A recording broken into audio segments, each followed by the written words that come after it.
বন্ধুরা আজকে দেখাবো ছানার জিলাপি। ছানা ছাড়া কিভাবে পারফেক্ট ছানার জিলাপি বানিয়েছি সেটাই তোমাদের দেখাবো। প্রথমে 1 কাপ ফুল ক্রিম, গুঁড়া দুধ, হাফ কাপ ময়দা, 1 টেবিল চামচ ঘি, 1 চা চামচ বেকিং সোডা নিয়েছি। তারপর সব উপকরণগুলো ভালোভাবে ঘিয়ের সাথে ডলে ডলে মিশিয়ে নিয়েছি। এরপর নর্মাল টেম্পারেচারের লিকুইড দুধ দিয়ে নরম একটা ডো করে 10 মিনিট ঢেকে রেখেছিলাম। 10 মিনিট পর ডোটা পুরোটাই ছেট হয়ে গিয়েছে। তারপর একটা চামচের সাহায্যে সবগুলো একই সাইজ করে কেটে নিয়েছি। তারপর হাতে একটু ঘি মাখিয়ে একটা একটা করে লেচি নিয়ে লম্বা একটা দড়ির মতো করে ছানার জিলাপির শেপ দিয়ে নিয়েছি। এভাবে সব জিলাপিগুলো বানিয়ে নিয়েছি। তারপর প্যানে তেল দিয়ে কোনো রকম তেলটা গরম হবে, মানে একটা আঙ্গুল গরম সহ্য হবে এরকম হলে সব জিলাপিগুলো দিয়ে একটু সময় নিয়ে ভাজতে হবে।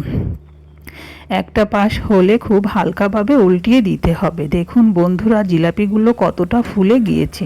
অন্য একটা প্যানে 1 কাপ চিনি আর 2 কাপ জল দিয়ে একটু পাতলা শিরা করে নিয়েছি। এর মধ্যে কয়েকটা এলাচও দিয়েছি। তারপর জিলাপিগুলো সব ভাজা হয়ে গিয়েছে, চিনির শিরাটা জাল হয়ে গিয়েছে। তারপর শিরা একটু ঠান্ডা হলে সব জিলাপিগুলো দিয়ে ঢেকে রেখেছিলাম 1 ঘন্টা। 1 ঘন্টা পর দেখুন বন্ধুরা, জিলাপিগুলো কতটা ফুলে গিয়ে রস টেনে নিয়েছে। একটা তোমাদের কেটে দেখাচ্ছি কতটা পারফেক্ট হয়েছে, মুখে দিলে মিলিয়ে যাবে। এভাবে তৈরি হয়ে গেল ছানা ছাড়া পারফেক্ট জিলাপি। তোমরা বানিয়ে দেখতে পারো। ভালো লাগলে লাইক, কমেন্ট এবং শেয়ার করো। ধন্যবাদ।